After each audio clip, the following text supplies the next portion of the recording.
My name is Patricia, and I'm 58 years old.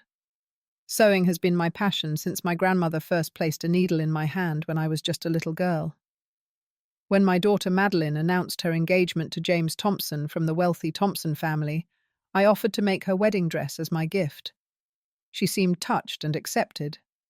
For 5 months, I poured my heart into creating that gown, stitching each bead and lace appliqué by hand.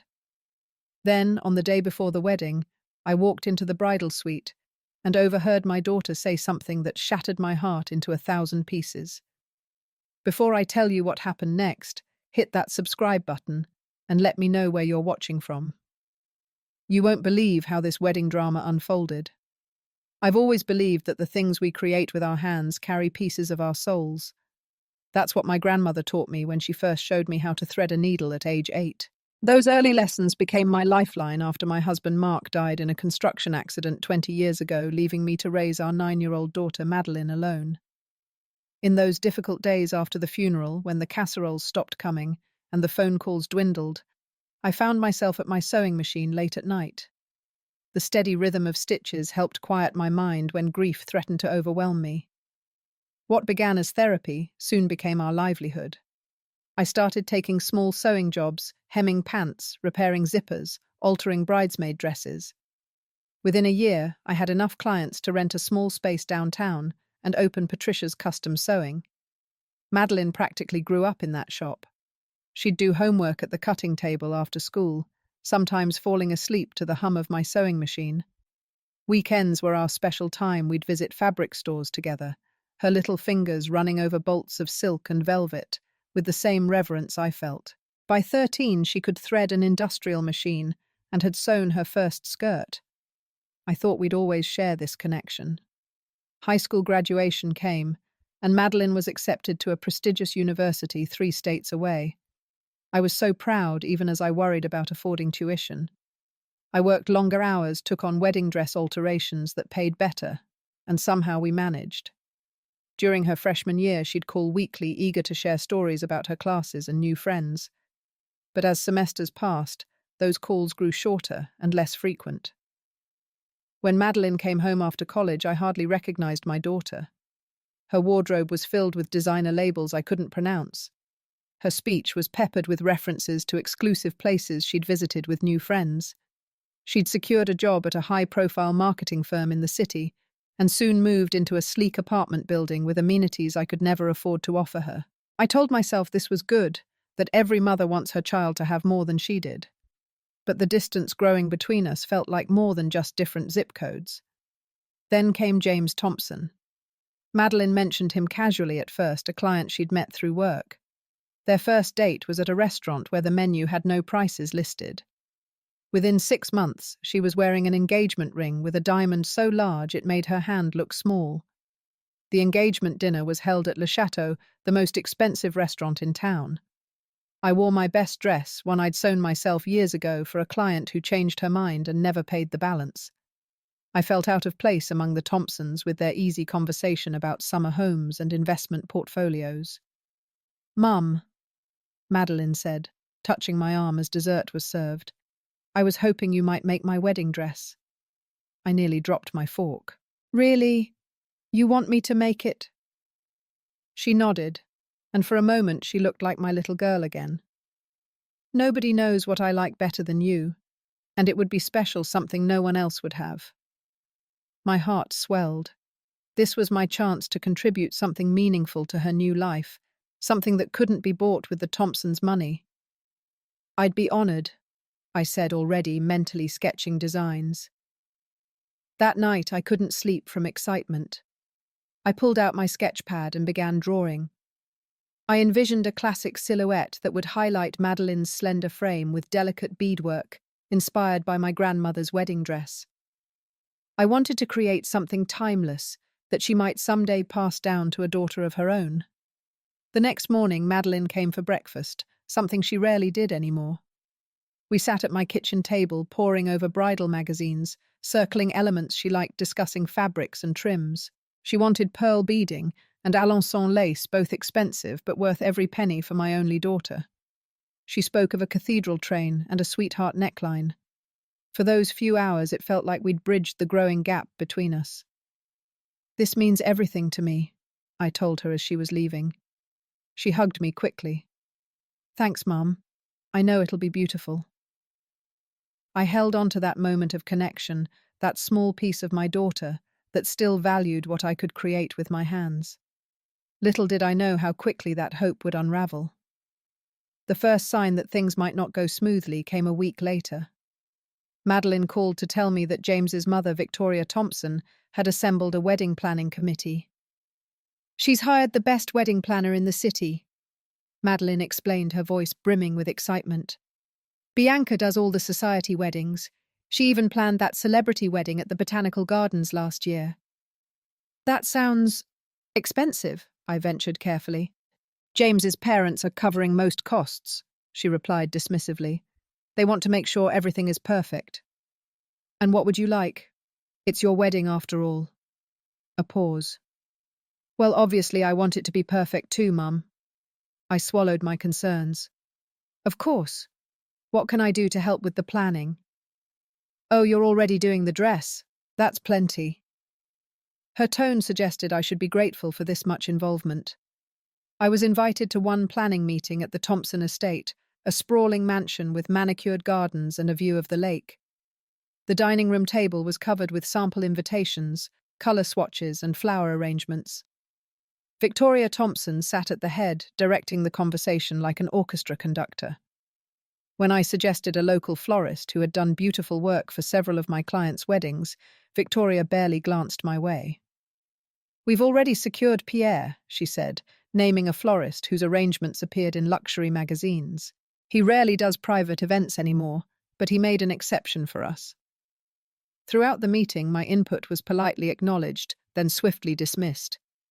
I felt increasingly invisible, like a vendor, rather than the mother of the bride. Only when the conversation turned to the dress did anyone look my way. "Patricia will be handling the gown," Victoria said, as if introducing a new topic, rather than a person sitting 3 chairs away. "Though we should probably discuss backup options. Custom work can be so unpredictable." Madeline shifted uncomfortably, but didn't contradict her future mother-in-law. I cleared my throat. "I've been making wedding dresses for over 15 years. I assure you it will be ready well ahead of time." Victoria smiled tightly. "I'm sure you're very skilled, but this will be featured in several publications. We need something extraordinary." "Mum's dresses are extraordinary," Madeline said, though her defense lacked conviction. Driving home, I tried to shake off my discomfort. What mattered was creating something beautiful for my daughter, not impressing Victoria Thompson. But the weeks that followed tested my resolve. Madeline cancelled 3 fitting appointments each time with a last-minute text, citing work or wedding planning commitments. When she did show up for measurements, she seemed distracted, constantly checking her phone. "Is something wrong with the neckline?" I asked once, noticing her frown as she examined the muslin mock-up. "It's just not quite what I pictured," she said. "Maybe more modern. This looks a little homemade." The word stung. "This is just the preliminary version. The final dress will have all the structure and details we discussed." She nodded, but didn't look convinced. The shift in our dynamic became painfully clear during a dinner at the Thompson estate. Victoria had invited the extended family to discuss wedding details. I arrived wearing a tailored blazer I'd recently completed, feeling reasonably confident about my appearance. As we gathered in the living room for pre-dinner drinks, I overheard a cousin ask Madeline about my profession.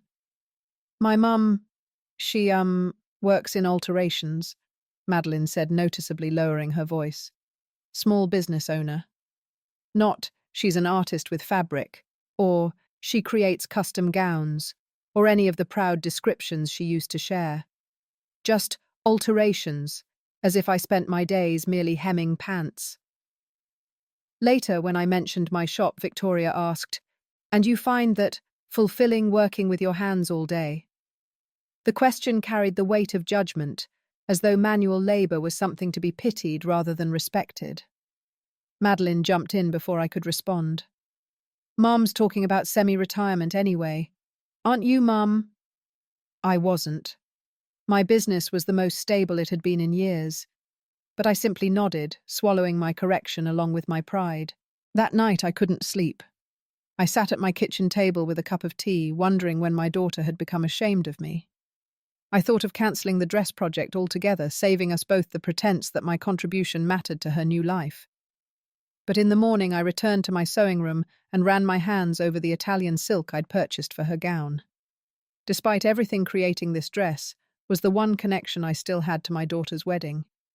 I wouldn't give that up without a fight. I threw myself into the work with renewed determination. If Victoria Thompson wanted extraordinary, I would deliver extraordinary. I ordered French lace that cost more than my monthly rent. I researched couture techniques that I'd never tried before. I would prove my worth through every stitch, every bead, every careful detail. During those long hours at my sewing machine, I could almost convince myself that the finished creation would bridge the growing chasm between Madeline and me, that when she saw the dress completed, she would remember the value of things made with love rather than just with money. I was wrong about that, but I didn't know it yet. For those few weeks, hope kept my needle moving forward one stitch at a time. The first major blow came when Madeline arrived for a fitting with 3 friends in tow, women I'd never met before. They entered my studio in a cloud of expensive perfume and designer handbags, eyeing my workspace with poorly disguised disdain. "This is Alessandra," Madeline introduced a tall woman with immaculate red nails. She studied fashion in Milan. Alessandra's scrutiny made me suddenly conscious of my practical workspace, the industrial machine, the bins of neatly organized supplies, the walls covered with pattern drafts. "Let's see what we're working with," Alessandra said, her tone suggesting she expected disappointment. I brought out the dress, still in progress, but taking beautiful shape. The bodice was nearly complete, with delicate beadwork along the neckline that had taken me 40 hours alone. The skirt was pinned in sections, waiting for Madeline's final fitting before I committed to the seams. The women circled it silently. "The beading is a bit busy," Alessandra finally pronounced. "Very traditional." "The silhouette needs to be more architectural," another friend added. "This looks like something my mother would wear." "It's exactly what we discussed," I said, looking to Madeline for support.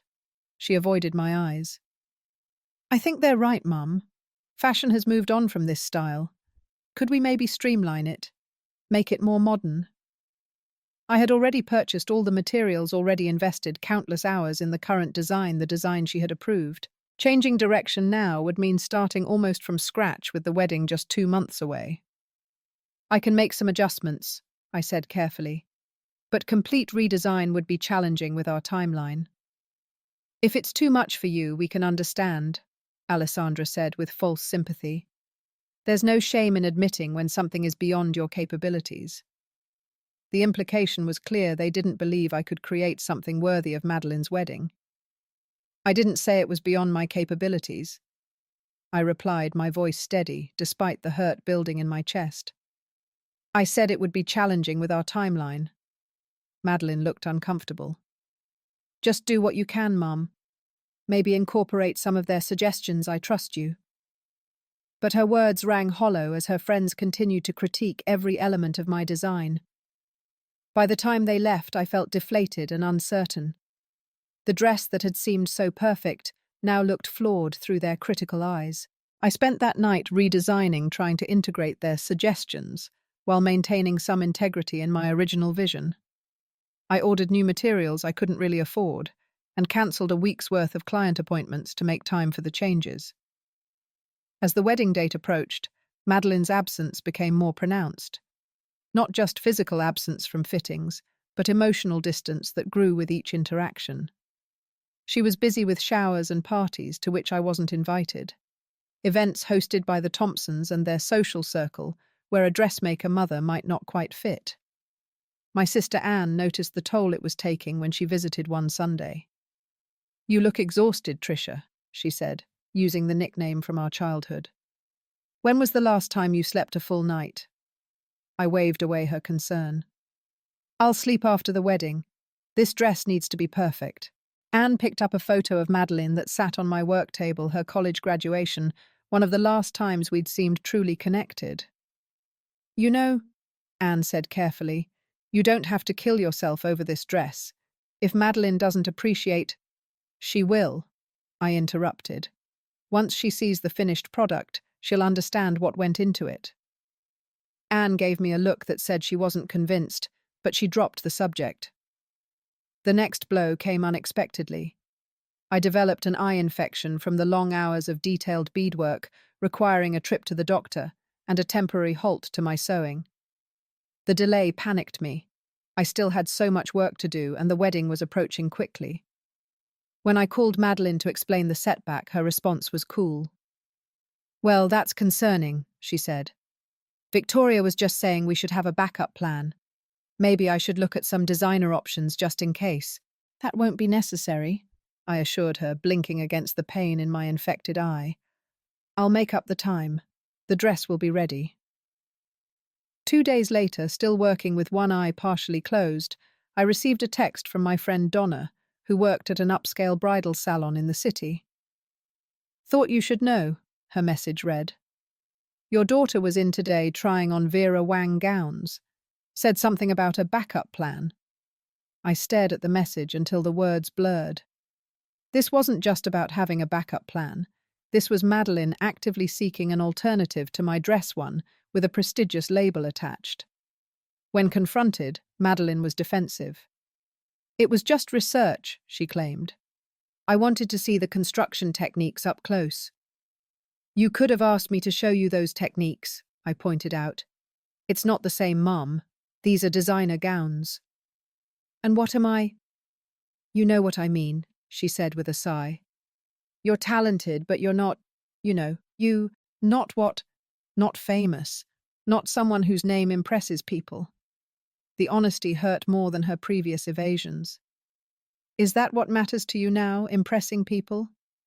Her expression softened slightly. "No, of course not.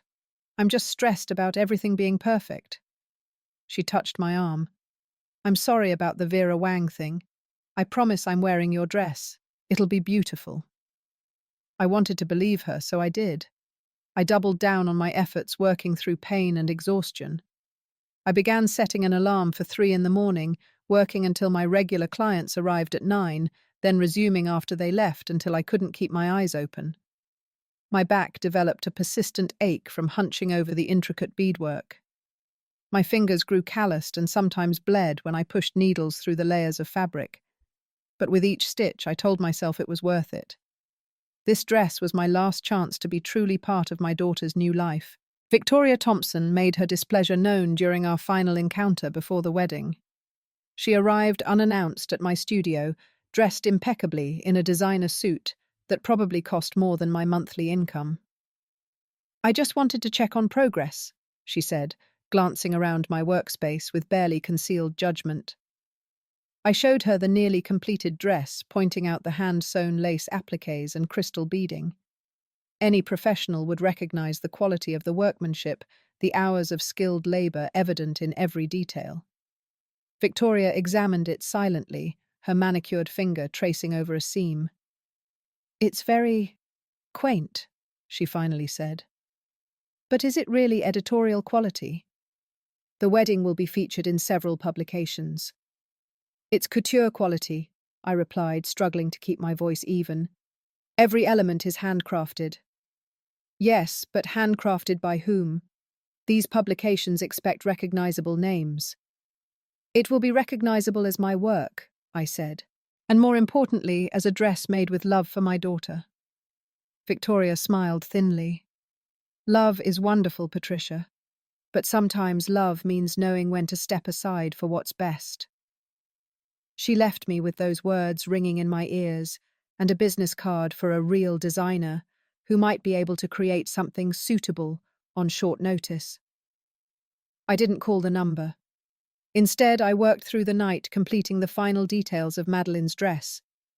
When I finally attached the last crystal bead at dawn, I allowed myself a moment of pure pride. Despite every doubt, every criticism, every setback, I had created something truly beautiful. A dress worthy of any bride, any magazine, any critical eye. As I carefully placed it in a garment bag for delivery to the venue the next day, I allowed myself to hope that when Madeline saw the finished creation, she would remember the mother who had poured her heart into every stitch. I was wrong about that too. The morning of the wedding rehearsal dawned bright and clear. I carefully loaded the completed dress into my car, securing the garment bag, to prevent any wrinkling during the 30-minute drive to Riverbend Manor, the exclusive venue the Thompsons had selected. As I drove, I allowed myself to imagine the moment Madeline would see the finished dress.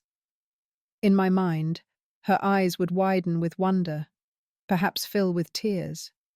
She would run her fingers over the intricate beadwork, recognizing the hours of labor that had gone into each detail. "It's perfect, Mum," she would say. "Better than any designer could have created." The fantasy sustained me as I navigated the long, tree-lined drive to the manor house.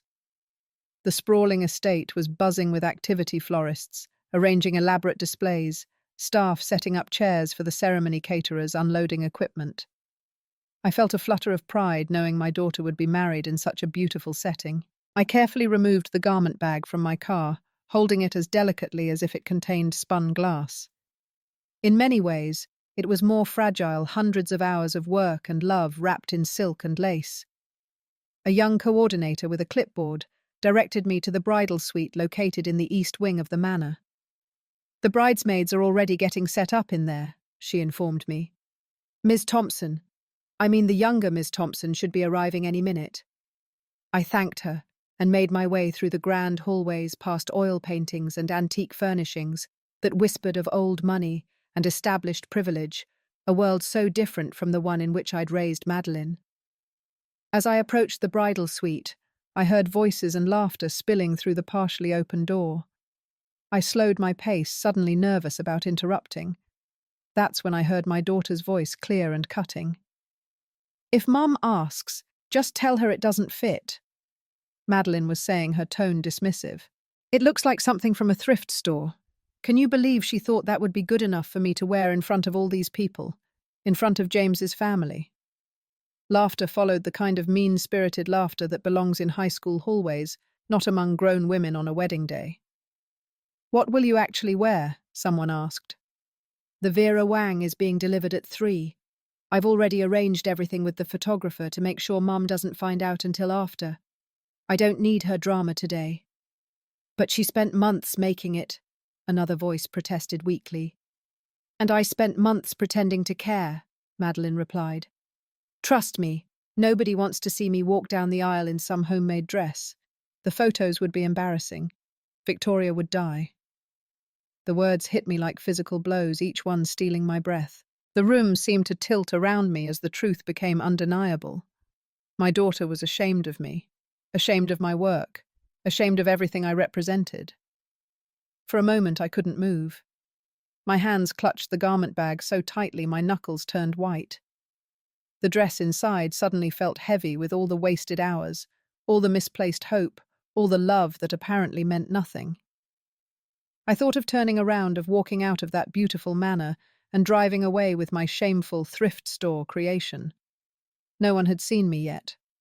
I could disappear, nurse my wounds in private, call in sick for the wedding itself. But something inside me, perhaps my grandmother's voice, perhaps just 58 years of learning to face difficult truths, straightened my spine. I would not slink away. I would not give my daughter the satisfaction of breaking me. I took 3 deep breaths, wiped away the single tear that had escaped, and pushed the door open. The conversation stopped abruptly. 5 faces turned toward me, Madeline and her 4 bridesmaids, all frozen in expressions ranging from shock to pity. The silence was thick enough to cut. "Mom," Madeline finally said, her face draining of colour. "How long have you been standing there?" I didn't answer her question. Instead, I walked calmly into the room and hung the garment bag on the clothing rack in the corner. "I've brought your dress," I said, my voice steadier than I thought possible. "It's completed exactly as we discussed." Madeline exchanged glances with her friends. One by one, they found excuses to leave the room until only my daughter and I remained. "Mum, what you heard?" I held up my hand. "Don't," Please don't insult me further by lying." Her face flushed. "You don't understand the pressure I'm under. Victoria expects everything to be perfect. James's family friends include some of the most influential people in the country. I can't wear a, a what?" I asked when she faltered. "A dress made by your mother. A dress I spent 5 months creating while sacrificing sleep health and paying clients. A dress you asked me to make. It's just not the style I need for this wedding," she said, her voice hardening defensively. "You wouldn't understand. Your world is so different." "My world," I echoed. "My world raised you. My world put you through college. My world taught you values that clearly didn't stick." I unzipped the garment bag and carefully removed the dress, laying it on the chaise lounge. The morning light caught the crystal beading, sending prisms dancing across the walls. "This is couture quality work," I said quietly. "Hand-stitched French lace, Italian silk, over 200 hours of detailed beadwork. Any designer would be proud to claim it." Madeline looked at the dress, really looked at it for the first time. Something flickered in her expression, recognition perhaps of what she was rejecting, but it quickly disappeared behind a mask of resolve. "I've already ordered another dress," she admitted. "It's being delivered this afternoon." I nodded slowly. I heard. We stood in silence, the beautiful dress between us, like a physical manifestation of our broken relationship. "What do you want me to say, Mum? That I'm sorry?" "Fine. I'm sorry you overheard that conversation. But this is my wedding. I get to choose what I wear." Her non-apology hung in the air. I carefully returned the dress to its garment bag and zipped it closed. "Yes, you do get to choose," I agreed. "And your choices tell people who you are." I lifted the garment bag from the rack. "I'll take this with me. No need to pretend it doesn't fit." "Mom, don't be dramatic. You're still walking me down the aisle tomorrow. We can just move past this." I looked at my daughter, this stranger wearing Madeline's face, and felt a profound sadness. "I need some time to think about tomorrow," I said honestly. "Right now I'm going home." She called after me as I walked out, her voice carrying a note of panic for the first time. "Mom, you can't just leave. We have the rehearsal dinner tonight."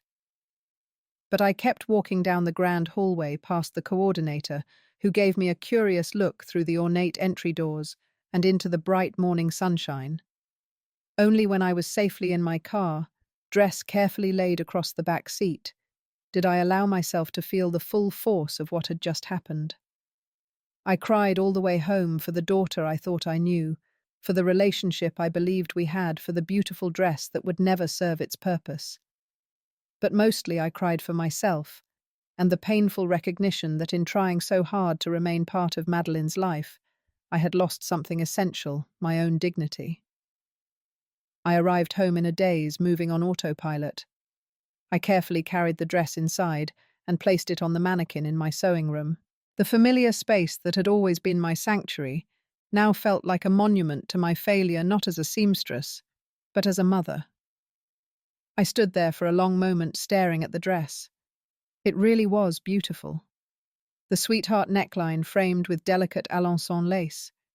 The bodice covered in hand-sewn crystal beads, arranged in a subtle pattern that caught the light with every movement. The full skirt with its cathedral train edged with scalloped lace that had taken me weeks to apply by hand.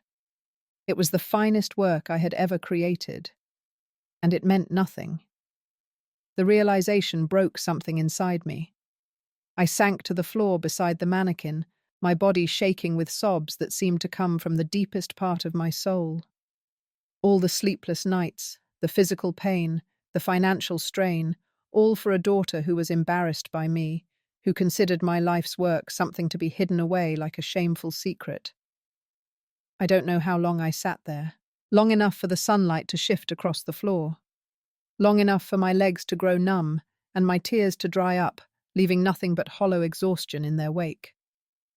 The ringing of my phone startled me back to awareness. My sister Anne's name flashed on the screen. I almost didn't answer, not trusting my voice, but she would only worry and drive over if I didn't. Hello. I managed my voice rough from crying. Trisha, what's wrong? Anne had always been able to read me even through a simple greeting. Everything, I said, and the whole story spilled out: the overheard conversation, the confrontation, my departure from the venue. Anne listened without interruption until I finished. Then she said simply, "I'm coming over. Don't move." 20 minutes later, she was at my door with a bottle of wine and takeout from our favorite comfort food place. She hugged me tight, then led me to the couch where she poured generous glasses for both of us. "First eat something," she instructed. "Then we'll figure this out." I picked at the food without tasting it, but the wine helped dull the sharp edges of my pain. Anne waited patiently, letting me set the pace. "I keep trying to understand where I went wrong," I finally said. "How did I raise a daughter who could be so cruel?" Anne considered this. "You didn't go wrong, Trisha. You raised her with love and values. But somewhere along the way, Madeline decided other things were more important: status appearances, fitting into a world that judges people by their labels. James's mother has been filling her head with all this society nonsense," I said. "Maybe," Anne conceded. "But Madeline is an adult making her own choices. Victoria Thompson didn't force her to reject your dress or to say those hurtful things." The truth of this statement hit hard. I had been placing blame everywhere but where it belonged, with Madeline herself, and perhaps in my own enabling behavior. "I've been making excuses for her for years," I realized aloud. Every time she cancelled plans, every time she made a cutting remark about my home or my business, every time she acted embarrassed to introduce me to her new friends, I told myself she was just busy or stressed, or that I was being too sensitive. Anne nodded. "You wanted to stay connected to her, so you accepted less than you deserved." "And what did that teach her?" I asked bitterly. "That it's okay to treat me like I don't matter, that my feelings are less important than her social climbing." Anne reached for my hand. "It's not too late to teach her something different." We stayed up late into the night looking through old photo albums and talking through painful truths. There were pictures of Madeline as a smiling child, proudly holding up her first sewing project. Pictures of her as a teenager wearing the prom dress we had designed together. When had that proud, creative girl transformed into someone who would mock her mother's craftsmanship? Slowly, as the night progressed, my hurt began to crystallize into something else: resolve. Anne helped me see that I had choices too. I could continue to accept less than I deserved from my daughter, or I could stand firm in my own worth. "What are you going to do about tomorrow?" Anne asked as she prepared to leave. "The wedding." I looked toward my sewing room, where the dress stood in solitary splendor on its mannequin. "I don't know yet," I answered honestly, "but I won't be taken for granted again." After Anne left, I couldn't sleep. I sat in my kitchen with a cup of tea, watching the sky lighten with approaching dawn. The wedding was scheduled for 4 in the afternoon. Madeline had called 6 times, left 4 voicemails, and sent numerous text messages, all increasingly panicked, none containing a genuine apology. As the sun finally broke over the horizon, filling my kitchen with golden light, clarity came with it. I knew what I needed to do. It wouldn't be easy, but it was necessary, not just for my own self-respect, but for Madeline too. Sometimes the most loving thing a parent can do is to hold their child accountable. I got dressed in the outfit I had made for the wedding, a simple but elegant blue dress that complemented my silver hair. I carefully applied makeup to hide the evidence of my sleepless night. Then I returned to the sewing room and once more placed the wedding dress in its garment bag. Before leaving, I called Anne. "I might need backup today," I told her. "Can you be ready?" "Already am," she replied without hesitation. "Just tell me when and where." With the dress carefully secured in my car, I drove back to Riverbend Manor, my heart pounding, but my resolve firm. The morning of my daughter's wedding day had arrived, and with it my chance to reclaim my dignity and perhaps to help my daughter find hers. I arrived at Riverbend Manor just after 9 in the morning.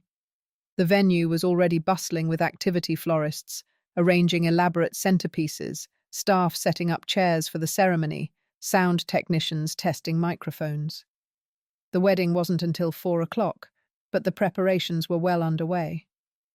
I sat in my car for a moment, gathering courage. The dress lay carefully across the back seat, a tangible reminder of both my pain and my purpose.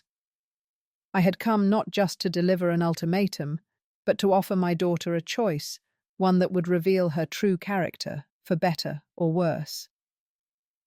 As I lifted the dress from the car, a familiar figure approached James Madeline's fiancé, dressed casually in khakis and a polo shirt. His presence surprised me. Traditionally, the groom didn't see much of the venue preparations on the wedding day. "Mrs. Harris," he called, hurrying toward me.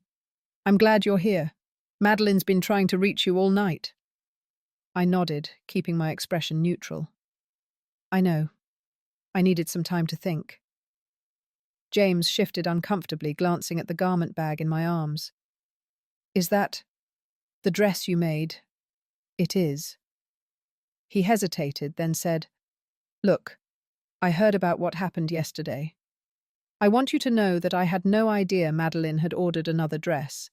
When she told me last night, we had quite the argument." This surprised me. In all our interactions, James had seemed to go along with whatever Madeline wanted, especially when it aligned with his parents' expectations. "She told you she had to explain why you left and why you weren't answering her calls." He ran a hand through his hair, looking genuinely troubled. "Mrs. Harris, I've been noticing some changes in Madeline since we got engaged. The way she treats people. It's not the woman I fell in love with." I studied his face, trying to gauge his sincerity. "Your mother has quite strong opinions about how things should be done." He grimaced. "My mother has strong opinions about everything, but that doesn't mean Madeline has to adopt them all.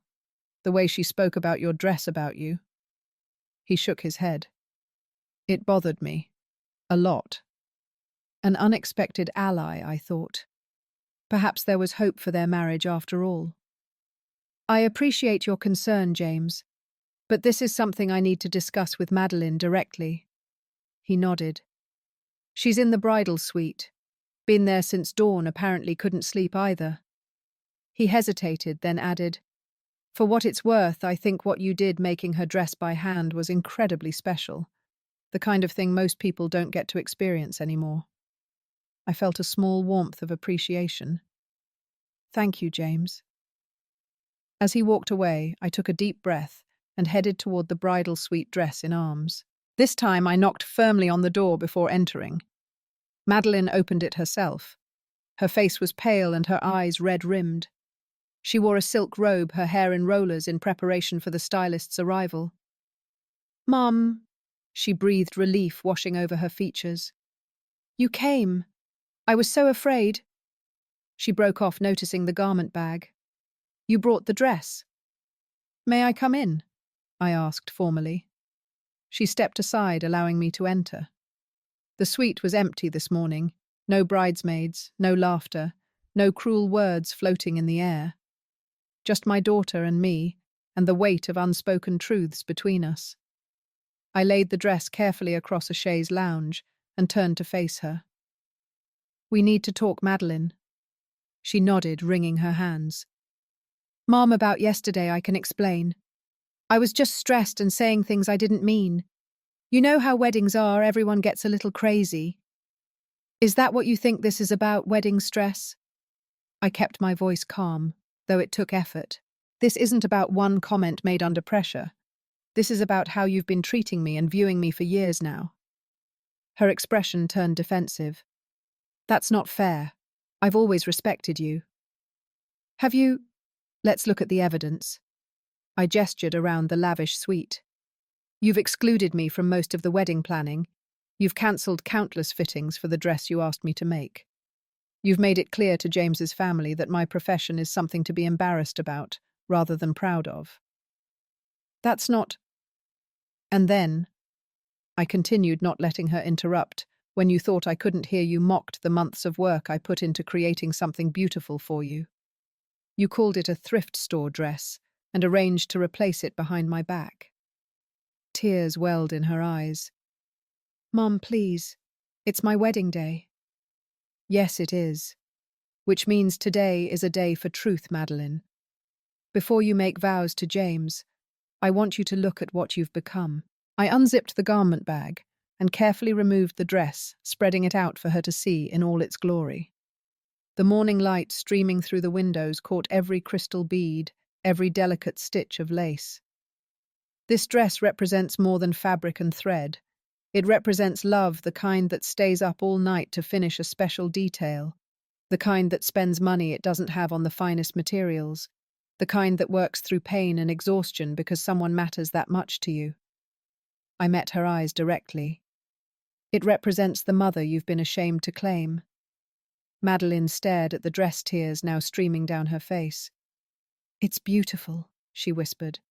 "It's the most beautiful dress I've ever seen." "Yes, it is," I agreed. "And you were willing to reject me because you were afraid of what people like Victoria Thompson might think." A knock at the door interrupted us. Without waiting for a response, Victoria herself swept into the room, immaculately dressed in a designer suit despite the early hour. "Madeline, darling, the florist needs to speak with you about—" She stopped short when she saw me. "Oh, Patricia, I wasn't aware you had arrived." Her gaze travelled to the dress displayed on the chaise, and I saw her eyes widen slightly before she controlled her expression. "I see you've brought the backup option," she said smoothly. "No," I corrected her. "I've brought the dress Madeline asked me to make for her. The dress she will either wear today or not see me at her wedding. Those are the options." Victoria's nostrils flared. "This is hardly the time for ultimatums. Madeline's designer gown is being delivered at noon." "I'm aware of that arrangement," I replied. "But plans have changed." "Have they?" Victoria turned to Madeline. "Darling, you need to put a stop to this drama immediately. The photographer will be here in an hour for pre-wedding shots." We both looked at Madeline, who stood frozen between us, the physical embodiment of her internal conflict, her mother on one side, Victoria, and all she represented on the other. Before she could respond, another knock came at the door. James entered, his expression determined. "I hope I'm not interrupting," he said, though his tone suggested he didn't particularly care if he was.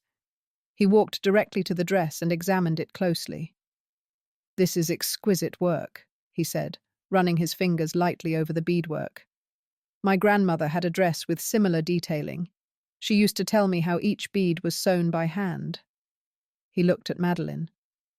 "You'd be the most beautiful bride in the world in this dress, Maddie." Victoria made a sound of disbelief. "James, you cannot be serious. The Vera Wang will be here in a few hours. The photographs will be featured in—" "I don't care about the magazine's mother," James interrupted. "I care about marrying the woman I fell in love with, the woman who used to value people over appearances." He turned to Madeline. "That's the woman I want to see walking down the aisle today." The room fell silent. Madeline looked from James to me, then to Victoria, then back to the dress. I could see the conflict in her eyes, the pull of status and acceptance battling against deeper values long buried, but not quite forgotten. "I need to speak with my mother alone," she finally said. "Please." Victoria looked like she might object, but James took her arm firmly. "Come on, Mother. Let's give them some privacy." After they left, Madeline and I stood in silence for a long moment. She reached out and touched the dress, her fingers tracing the pattern of beads I had sewn while thinking of her.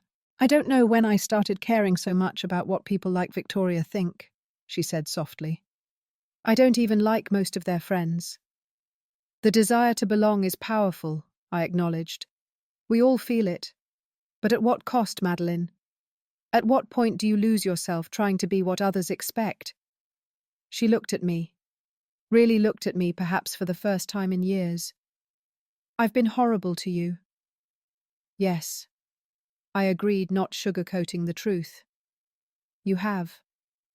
And you still came today. You still brought the dress.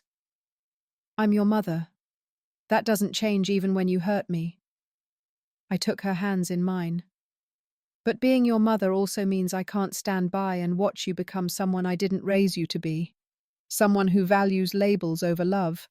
Someone who would hurt others to elevate herself. Tears spilled down her cheeks. I'm so sorry, Mum, for everything I said, for how I've been treating you. You deserve better.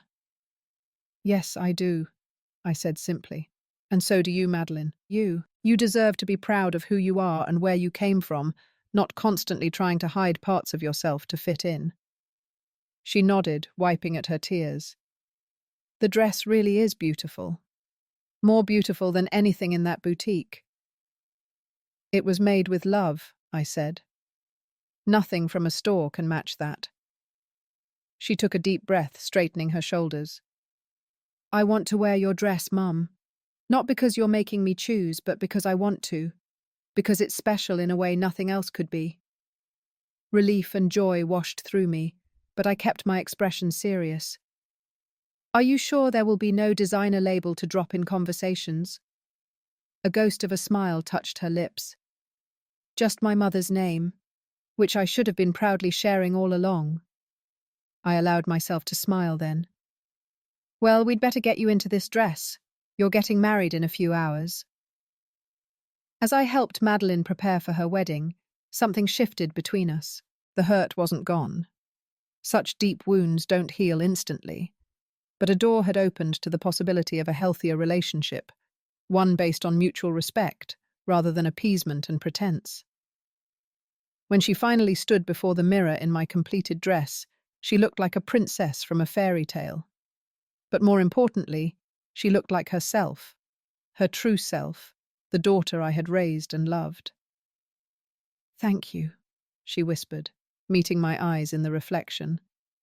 Not just for the dress, for not giving up on me. I squeezed her hand, my heart full. That's what mothers do, the good ones anyway.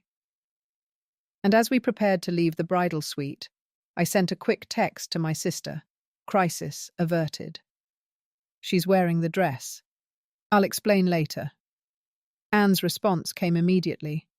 Never doubted you for a minute, sis, bringing tissues for everyone.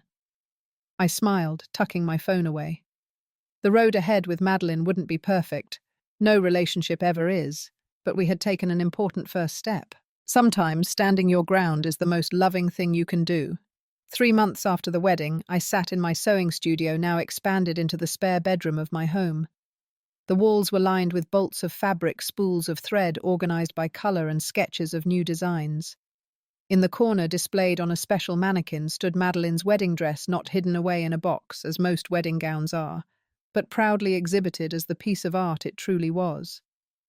The wedding itself had been beautiful. Despite Victoria's thinly veiled disapproval, Madeline had walked down the aisle in my creation, looking radiant and, more importantly, authentic. The society photographers still took their pictures. The important guests still attended. The world didn't end because the bride wore a dress made by her mother instead of a famous designer.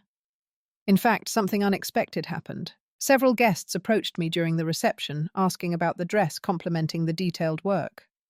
One woman, the mother of another bride-to-be, asked for my business card. That beadwork is extraordinary, she had said. I've never seen anything like it. Since then, I'd received 3 commissions for custom wedding gowns, more than I'd ever had at one time. I'd had to hire an assistant, a young woman named Zoe, who had just graduated from design school and brought fresh energy to my small business. The phone rang, interrupting my thoughts. It was Madeline. Mum, are you busy? Her voice sounded different these days, less harried, more genuine. Just finishing up some work. What's up? James and I were wondering if you'd like to come for dinner tonight. Nothing fancy, just us. These casual dinner invitations had become a regular occurrence since the wedding, a stark contrast to the previous years, when I'd only been summoned for holidays or special occasions. I'd love to, I said. Should I bring dessert? Actually, Madeline said, and I could hear the smile in her voice. I was hoping to try Grandma's apple cake recipe. Would you help me make it? My heart warmed at the request. Of course. I'll bring the recipe and the special cinnamon she used. After we hung up, I found myself looking at a framed photograph on my desk. Madeline on her wedding day, laughing as she twirled in my handmade dress, the crystal beads catching the light like stars. Beside it sat a new edition, a feature in a local magazine about hidden artisans, with a full-page spread of my work, including Madeline's dress. The journey to this point hadn't been smooth. After the wedding, Madeline and I had several long, sometimes difficult conversations about our relationship, about her behavior, about my enabling. We'd both had to acknowledge painful truths. She had been dismissive and hurtful. I had allowed it rather than risk confrontation. "I think I was angry at you for a long time," Madeline had confessed during one of these talks. "After Dad died, you threw yourself into work. Sometimes it felt like the sewing machine got more attention than I did." That had stung, but I recognized the truth in it. "I was trying to keep us afloat," I'd explained. "But you're right, I probably used work to avoid dealing with my grief too." "And then I went and did the same thing," she'd said thoughtfully. "Used external validation to fill an empty space." These moments of honest reflection had slowly rebuilt the foundation of our relationship, not as it had been when she was a child, but something new and potentially stronger.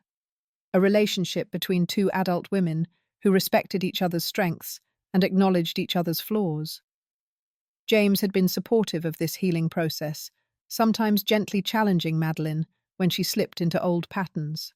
Victoria remained Victoria status-conscious and judgmental, but her influence over Madeline had diminished significantly. "I spent so much time trying to impress people I didn't even like," Madeline had marveled recently. "What a waste."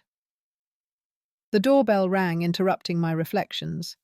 I opened it to find a delivery person holding a large envelope. "Delivery for Patricia Harris," he said. I signed for the package and opened it curiously. Inside was a glossy fashion magazine, not a local publication this time, but a nationally recognized one. A post-it note marked a page near the middle. The note in Madeline's handwriting read simply, "Turn to page 42. Love you, Mum." I flipped to the indicated page and gasped.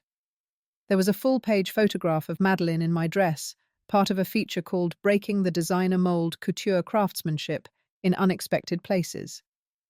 The caption credited Patricia Harris, master seamstress and mother of the bride, for the creation. Tears pricked my eyes as I read the accompanying article, which highlighted the resurgence of appreciation for handmade garments in an era of mass production.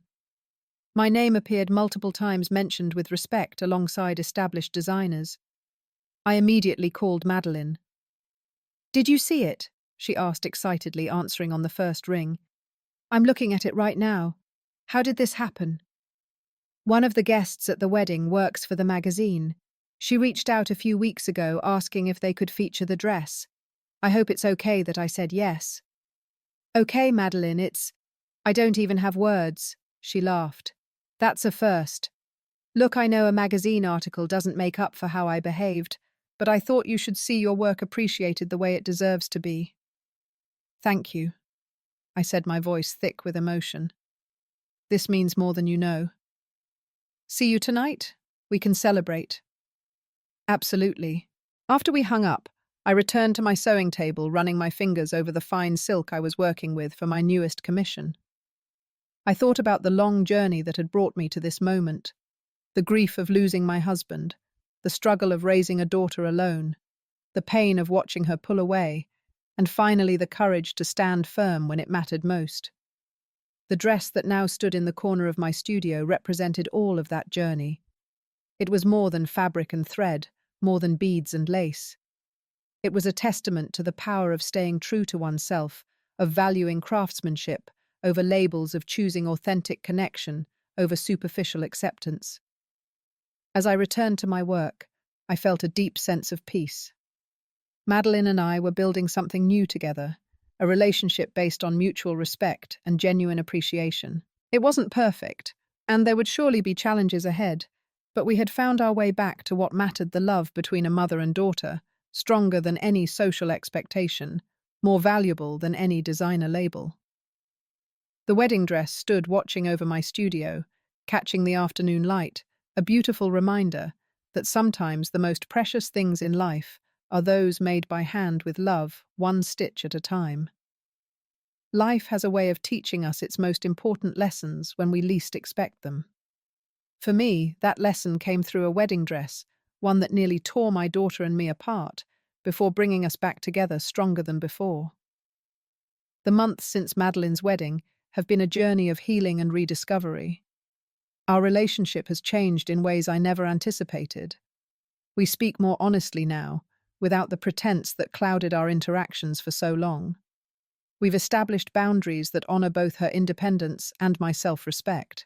Most importantly, we've stopped trying to be what we think the other wants and started accepting who we truly are. Madeline visits regularly now, sometimes with James, sometimes alone. Last weekend, she asked me to teach her how to sew again, something she hadn't expressed interest in since high school. "I want to make something for our home," she explained as we sat at my work table. "Something meaningful, not just store-bought." I showed her how to thread the machine, how to guide the fabric through without forcing it, how to let the creation take shape naturally. As we worked side by side, I saw glimpses of the little girl who once sat at my feet, playing with fabric scraps, while I filled orders for clients.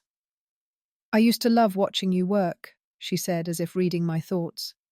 "You looked so peaceful, so confident. I wanted to be just like you." "When did that change?" I asked gently. She considered the question, her hands stilling on the fabric. "College, maybe. I met people from such different backgrounds, people with vacation homes and trust funds and connections. I started feeling like what we had wasn't enough. And now," she smiled, "now I realize what we had was everything that matters. You taught me to create, to persevere, to find beauty in the process, not just the outcome." She met my eyes. "I'm sorry it took me so long to remember that." These moments of connection feel like stitches closing a wound that had been open for too long. They don't erase the pain of the past, but they create something new and strong from the torn edges. My business has flourished in unexpected ways since the magazine feature. I've expanded my client base and even begun teaching small workshops for aspiring seamstresses. The wedding dress that caused so much heartache now serves as inspiration for others, a tangible reminder that true craftsmanship never goes out of style. James's mother, Victoria, remains in our lives, though her influence has diminished considerably. She still raises an eyebrow at my quaint profession, but there's a new undercurrent of grudging respect in her manner. The last time we met for dinner, she actually asked questions about my techniques, seemingly genuinely interested in the answers. "My grandmother was a seamstress," she revealed unexpectedly, "before the family money came. I'd forgotten that until I saw your work at the wedding." Perhaps we all have parts of ourselves we hide away when they don't fit the image we're trying to project. The greatest freedom comes from bringing those parts into the light, from embracing our complete stories, rather than the edited versions we think others want to see. As for the dress itself, it has taken on a life beyond what I ever imagined. After the magazine feature, a small gallery specializing in textile arts asked to display it temporarily as part of an exhibition on modern craftsmanship. Seeing my creation in that context appreciated as art, rather than just a garment, brought tears to my eyes. "You've always been an artist, Mum," Madeline said, as we stood before the display together. "I'm sorry I ever made you feel like that wasn't enough. The healing between us is ongoing. There are still moments of tension, old patterns that threaten to resurface. But now we face them directly, instead of papering over the cracks with polite pretense. We're learning that true love isn't about perfection, it's about seeing each other clearly and choosing to remain connected despite the flaws." I often think about that moment in the bridal suite, when I made my stand, when I refused to be less than I was for the comfort of others. That choice wasn't just about a dress. It was about reclaiming my worth, about teaching my daughter through example that we don't have to diminish ourselves to be loved. Sometimes the most powerful gift we can give those we love is our authenticity, our willingness to stand firm in who we are, even when it would be easier to bend. In staying true to myself, I gave Madeline permission to find her own truth beneath the social expectations and superficial values that had begun to define her. The journey hasn't been easy. True growth rarely is.